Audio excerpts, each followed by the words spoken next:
briefing, and I shall now make a statement in my capacity as the chair of the Security Council Committee pursuant to Resolution 1718. Dear colleagues, I have the honor to brief the Security Council on the activities of the committee established pursuant to Resolution 1718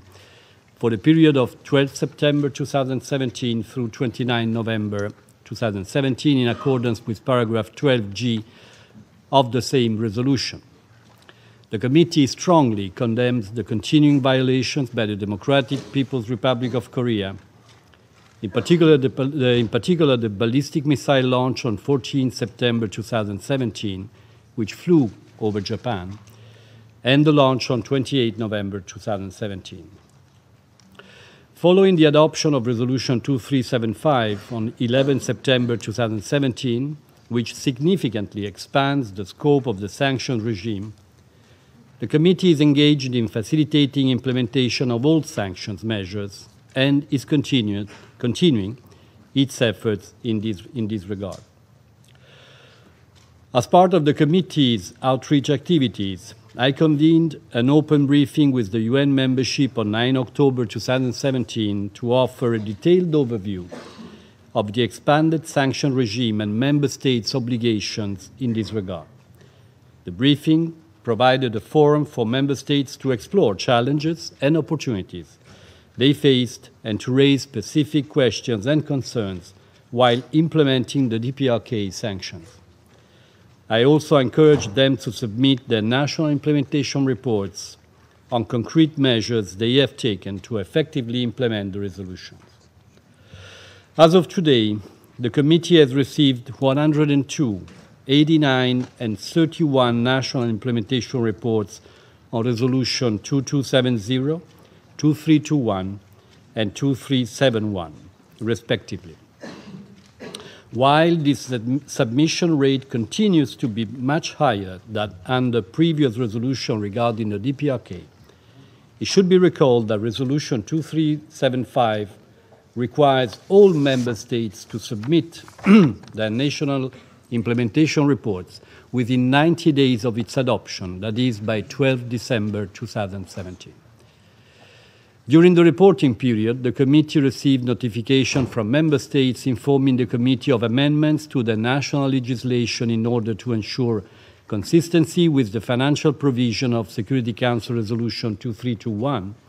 and 2356, and continued to perform its duties through the non-objection procedure envisioned by paragraph 5C of the guidelines of the Committee for the Conduct of its Work. In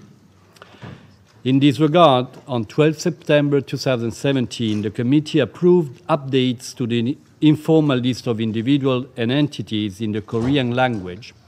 which incorporated the individuals and entities listed in Annexes 1 and 2 of Resolution 2371.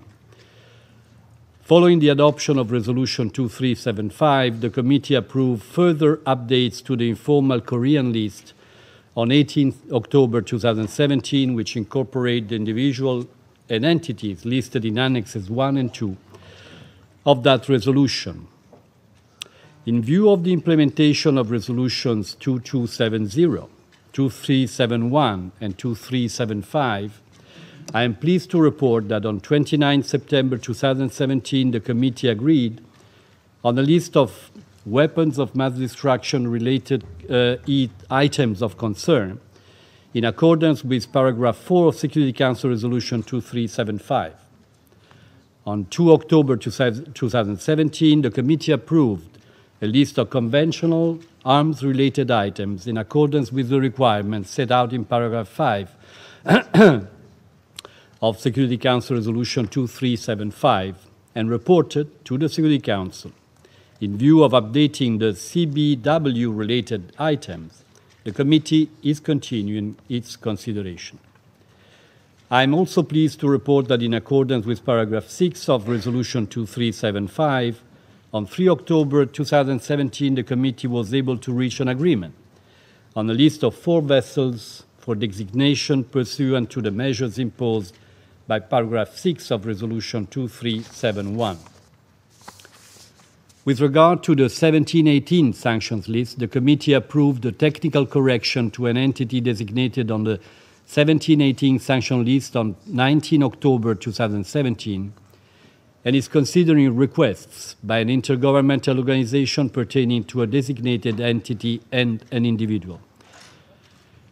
During the reporting period, the committee received an exemption request from one member state to allow a one-time entry to Donghae Port, Republic of Korea, for the vessel Petrel 8. On 3 November 2017, the committee approved an exemption to the measures imposed by paragraph 6 of Resolution 2371 and Resolution 2375. The committee continued to receive notification on the implementation of Resolution 2270 relating to coal transportation through the DPRK solely for export from a port of Rajin. The committee was further notified of planned shipments of coal through the port of Rajin in accordance with paragraph 8 of Security Council Resolution 2371. On 26 September 2017, the committee received a notification from a member state of imports of iron ore, iron, lead ore, lead, and seafood from the DPRK for the period 6 August to 4 September 2017 in accordance with paragraph 8, 9, and 10 of Security Council Resolution 2371. During the reporting period, the committee received a number of notifications, including on training, scientific cooperation, and granting visas to DPRK nationals to attend meetings, and determined whether those activities were in compliance with the sanction regime. The committee continued its consideration proposal for assistance to the DPRK from international organizations on a range of issues, including on the participation of nationals of the DPRK in UN regional meetings and programs, an official country visit to the DPRK to examine implementation of international drug control conventions, and intended donations of IT equipment. I am also pleased to report that the committee concluded its deliberation on implementation assistance notices number 2 and the fact sheet, which were approved on 3 November 2017. On 15 November, the committee further approved implementation assistance notice number 1 and 6. All updated INNs and the fact sheet are available on the committee website. In closing, let me recall that the panel of experts continued to investigate possible violations of the DPRK sanction regime and conducted a number of outreach activities, a list of which is attached to this report as an annex. Finally, while recalling that the primary responsibility for implementing the provision of Resolution 1718, 1874, 2087, 2094, 2270, 2321, 2356, 2371, and 2375 rests with member states, let me reassure you that the committee is committed to facilitating the implementation of these measures with a view to contributing to a peaceful and comprehensive solution to the DPRK issue. Dear colleague, since it is the last time that I have the honor to present the 90-day report on the 1718 committee activity to the Council, I wish to thank all of you and your delegation for the support my team and I have received over my tenure, which I'm sure you will provide to my successor. I thank you.